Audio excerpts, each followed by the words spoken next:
औरत जो दुनियादारी से अलग इस बर्फीले इलाके में रहती है, यहीं पर अपना गुजारा करती है। ये परिवार सिर्फ दो लोगों से बना है। हालांकि इसमें एक शख्स भी है जो कभी नजर नहीं आता, पर ज्यादातर समय तो ल्यूक और उसकी माँ ही साथ रहते हैं। आज वह शख्स आया है जो असल में ल्यूक का पिता है और उनसे दूर रहता है, लेकिन कभी कभी वह आता रहता है ताकि यह लोग अपनी जरूरतों का सामान हासिल कर सकें। जैसे कि आज वह उनके लिए राशन लेकर आया है।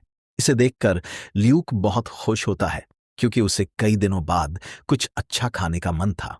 बात करने के दौरान वह उसे पढ़ाने के लिए बैठ गया। यहां तक तो सब कुछ एकदम सही लगता है। एक बाप अपने बेटे को पढ़ा रहा है और बगल में उसकी मां बैठी है। दिखने में कितना खूबसूरत पल है, लेकिन हर चीज वैसी नहीं होती जैसी दिखती है।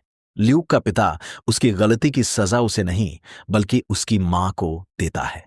वह सवाल पूछता और जब जब ल्यूक गलत जवाब देता, वह उसकी मां को सख्त सजा देता। यह सिलसिला कुछ देर तक चलता रहा। फिर सवाल खत्म हो गए। पिता ने ल्यूक से कहा कि वह बाहर जाकर खेले, उसे कुछ काम है। इतना कहकर वह उसकी मां को कमरे में ले गया। कुछ समय बाद ल्यूक को बेचैनी होने लगी। वह धीरे से खिड़की से अंदर झांकता है। उसने देखा कि उसके पिता और मां निजी पलों में साथ हैं। यह देखकर उसके पिता गुस्से में आ गए और कह दिया कि आज के बाद वह इस घर में कभी नहीं आएगा। यह सुनते ही ल्यूक की मां क्लारा पूरी तरह टूट गई। जॉन ने सालों पहले उसे और उसके बच्चे को छोड़ दिया था। वह सिर्फ कभी कभी आता था, लेकिन इस बार वह बिना रुके वहां से चला गया। क्लारा को डर सताने लगा कि वह अब कभी वापस नहीं आएगा। वह ल्यूक के साथ उसकी कार के पीछे भागी और उसे रुकने के लिए चिल्लाती रही, लेकिन जॉन जा चुका था। दुख और निराशा में क्लारा ने कार की रफ्तार तेज कर दी और कार को एक जमी हुई झील की ओर मोड़ दिया। ल्यूक डर गया और बार बार पूछने लगा कि वह ऐसा क्यों कर रही है।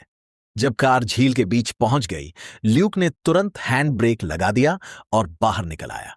वह अपनी मां को बाहर आने को कहता रहा, लेकिन क्लारा जैसे सब कुछ छोड़ चुकी थी। कुछ ही पलों में कार बर्फ तोड़कर झील में समा गई। ल्यूक अपनी मां को खो चुका था। समय बीता। अब कहानी पहुंचती है डिटेक्टिव हैरी पर, जिसका हाल ही में तलाक हुआ है। उसका एक बेटा है जो अपनी मां के साथ रहता है। उधर एक महिला रकेल अचानक लापता हो जाती है। उसके घर के बाहर एक लाल कार और एक अजीब सा स्नोमैन देखा जाता है। जांच शुरू होती है। जल्द ही पता चलता है कि पहले भी इसी तरह कई महिलाओं की रहस्यमयी मौत हो चुकी है। हर बार एक स्नोमैन पास में मिला। फिर एक और मामला सामने आता है, सिंधिया। उसकी मौत बेहद रहस्यमयी हालात में होती है और वहां भी एक स्नोमैन मौजूद होता है। जांच गहराती जाती है। पुराने रिकॉर्ड में 9 साल पहले हुई एक महिला लैला की मौत का मामला सामने आता है।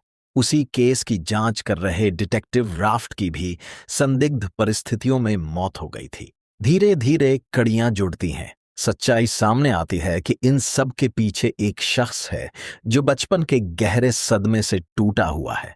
ल्यूक। अपनी मां को खोने के बाद उसके अंदर औरतों के प्रति नफरत भर गई थी। उसे लगता था कि कुछ महिलाएं अपने बच्चों से ज्यादा अपनी जिंदगी को महत्व देती हैं। एक एक करके वह उन्हें अपना निशाना बनाता रहा। आखिरकार हैरी उसका सामना करता है। टकराव होता है। हालात काबू से बाहर हो जाते हैं और अंत में ल्यूक उसी जमी हुई झील में गिर जाता है जहां कभी उसकी मां ने अपनी जान गंवाई थी। कहानी यहीं खत्म नहीं होती। ये सवाल छोड़ जाती है, क्या असली कातिल सिर्फ इंसान था या उसके अंदर का टूटा हुआ बचपन? आपको कहानी कैसी लगी? कमेंट करके जरूर बताइए।